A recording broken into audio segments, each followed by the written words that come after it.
اول بار، ودي السلسله اللي احنا بنحكي فيها بدايه الرابرز من اول بار هم كتبوه لحد اخر بار نزلوه. والنهارده معانا مهاب المون. الفصل الاول البدايه. مهاب احمد السادات اتولد تقريبا في 2002 من القاهره منطقه الاميريه. مهاب بدا زيه زي اي رابر بالكتابه، كان بيكتب اي حاجه مضايقاه في النوتس على الموبايل او في ورقه، اي احساس مش قادر يقوله بيكتبه، والاحساس بقى بار، والبار بقى فيرس، والفيرس بقى تراك. مهاب بيقول ان المزيكا دي منفذ هروب، بيعبر عن مشاعره بطريقه اسهل بالنسبه له بدل الكلام. حتى مع اهله بيستخدم نفس الطريقه، لما بيحكي لهم حاجه ما بيفهموهاش بس لما يعملها تراك بيفهموها. الفصل الثاني الانطلاقه. في 2017 مهاب بدأ ينزل تراكات قليلة، اشترى مايك ب 2000 جنيه ساعتها، وده كان مبلغ كبير جدا بالنسبة له. بس ما كانش لوحده، كان معاه سيف واللي هو منتج أغلب تراكاته وأقرب صاحب ليه. جربوا كتير وغلطوا كتير بس هما كانوا ماشيين في طريق. الفصل الثالث التجارب. في 2021 كانت بداية مهاب الحقيقية، بدأ ينزل تراك كل أسبوع تقريبا، يعتبر جرب كل أنواع المزيكا في السنة دي. وفي تراكات مهمة زي راندوفو أو سلام، والناس حبت له تراك دايرة جدا. المرحلة دي كانت بالنسبة لمهاب بيبني الشخصية فيه، بس الهيت لسه ما جاتش. الفصل الرابع التحول. في نوفمبر 2021 نزل تراك ديدي.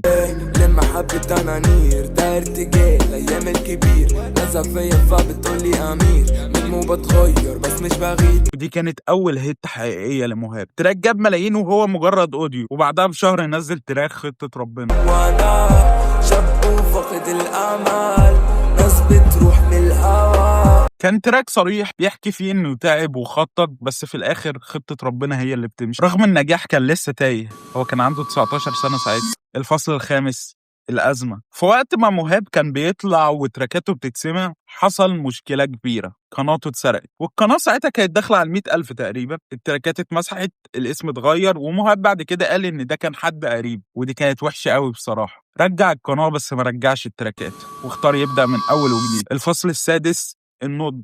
بعد غياب سنة تقريبا رجع بتراك وردة. يا وردة ما تتباليش، خلاص انا عايز اعيش، سيبيني بس اقوى ويبقى احسن من ما فيش. وكان مختلف جدا عن مهاب 2021. يعني حتى لما امسك فلوس والم زمام الامور واظبط حالي، ظهرت لي العمليه بوم خد. بوم. الموضوع ده اثر عليا جدا. لولا ورده ليه مهمه بالنسبه لي، انا كنت هتحرج اتكلم في الموضوع ده. اولا، ثانيا، زي ما تقول عالجت عندي جانب معين. بقى عارف هو مميز في ايه وبيشتغل عليه. وبعدها نزل ألبوم باي، وكانت رد بسيط كده على اللي سرق قناته باي مهاب. الألبوم انتشر جدا خصوصا على التيك توك، والتراكات اللي فايرالت زي تراك قمر، والقلب مات وانطفى ومفيش هروب من البشر، وتراك الرحلة.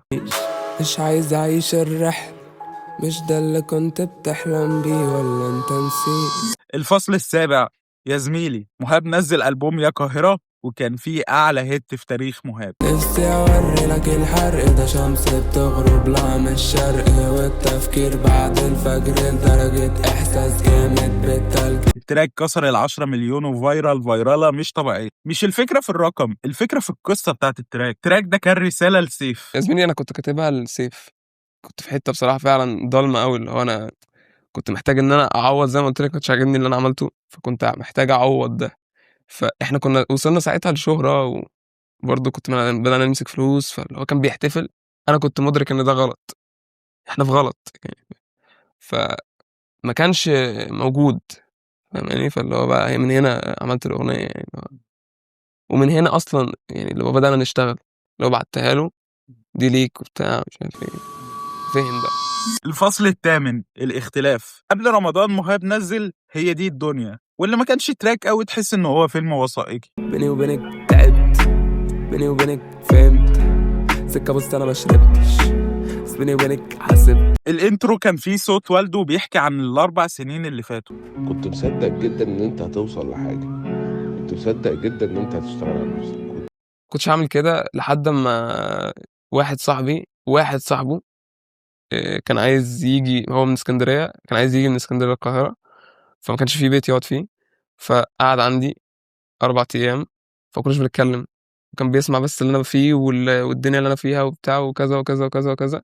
فعدى شهر وقال لي: وأنت ليه مش عامل حاجة عن حياتك وبتاع، فقول له انت ايه اللي شايفه في حياتي طب يتسجل او يتقال يعني. فقال لي انا شايف ان دي كذا وكذا وكذا وكذا، وكل المشاكل اللي عندي كانت متشابهة في حد من اهله. فالموضوع جه من هنا بقى، اللي هو انت كنت هنا عشان والده تعبان لحاجة مشابهة عندي. من هنا بقى جت بصراحة اللي هو تحسها ربانية يعني، اللي هو قلت لا خلاص تمام يعني، انت عايز تصورها طيب؟ قال لي فصورها هو واحد صاحبي تاني وبس. الموضوع جه كده يعني، اللي هو كان صدفة جدا، اللي هو كانوا قاعدين معايا أصلا فكلمنا، وكل ده متوثق في الفيديو بصراحة بشكل كويس الحمد لله. وان هو قد ايه تعب، والنجاح ما جابش راحة البال. الأغنية دي كانت هي بتوصف الحالة ديت، وكان الموضوع اللي هو بقى لا خلاص اسود جدا يعني، الموضوع كان صعب. وكان مختلف شوية عن اللي بيقدمه مهاب ساعتها، وده كله تمهيدا للفصل التاسع انتفاضة. في جديد بقى أبدأ فليكس بقى، أبدأ أتبسط يعني. واعتقد كده مناسب اكتر. ألبوم انتفاضة كان نقطة تحول، خلاص مفيش مهاب، الصوت اقوى، الثقة اعلى، الاداء اعنف. مهاب قال الالبوم ده شخصي قوي، كان حاسس ان هو محبوس جوه حتة الرابر الحساس اللي بيحكي عن مشاعره بس، فقرر يكسر الشخصية دي. اسم انتفاضة كان مناسب جدا لانه تمرد على اللي كان فيه، تمرد على توقعات الجمهور اللي كانت عايزه تراكات حزينه زي يا زميلي ورحله وقمر، حتى تمرد على شخصيته نفسها. كان عايز يوصل رساله للناس ان هو مش رابر قليل ويقدر يعمل اقوى من ده. زمان كان بيعمل المزيكا عشان يعبر عن نفسه، دلوقتي بيعمل المزيكا لاجل الفن فقط، وبقى بيكريت كل حاجه هو بيعملها، ما بياخدش سامبلز. الفصل العاشر الابيض واسود. في حته في كليب انتفاضه الوان الكليب قلبت ابيض واسود، ودي كانت بداية الموند الحقيقية. تبقى كاتبها بس احنا تحس انها ضغطة مهما عملت بتحرق. انا مش شايف حد. وكلمات الكليب نفسها اتغيرت، الجزء اللي بألوان حاجة والجزء الأبيض وأسود حاجة تاني. وكانت تعريف على شخصية مهاب الجديدة، إنه مش شايف حد، مش سامع حد، مش عايز حد. الأبيض وأسود ده كان رمز لقتل النسخة القديمة، لأن الألوان كانت بترمز للمشاعر، بس لما الألوان تختفي بتظهر شخصية الموند الحقيقي دي. الموند بالأبيض والأسود حدد شخصية، يا معايا يا ضدي، مفيش رمادي خالص. في اللحظة دي الأبيض والأسود ما كانش مجرد لقطة أو يعرفك شخصية، لا دي بقت الهوية بتاعت الموند. أي حاجة للموند بقت بالأبيض والأسود. حتى ساعتها قال ان هو مش عايز يغني التراكات القديمه لان خلاص منظوره في المزيكا اتغير. حتى هو شخصيا جمع كل الاعمال اللي قبل انتفاضه وحطها في البوم واحد اسمه قبل انتفاضه. وعندي تعليق بسيط كده، معلش احنا لما نيجي نتكلم في الارقام قبل انتفاضه يخرج بره المقارنه، لان ده مجموع شغل مهاب كله، فما ينفعش اقارنه بارقام اخر قطعه فنيه او الرجل الذي فقد قلبه.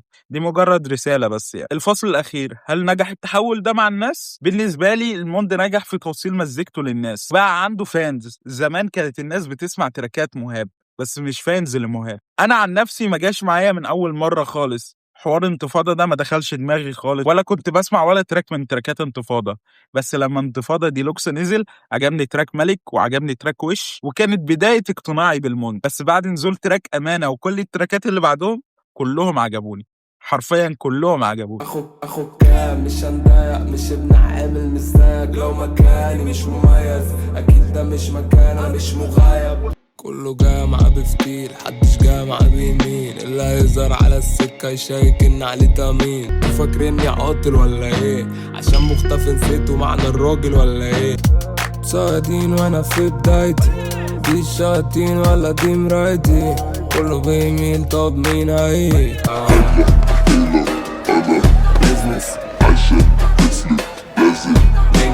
بس عامة الإجابة ليك، بتحب مهاب ولا الموند؟ اكتب لي تحت في الكومنتات. لو بتتفرج على اليوتيوب ما تنساش اللايك والسبسكرايب والشير، ولو بتتفرج على سبوتيفاي ما تنساش تعمل فولو للبودكاست. سلام.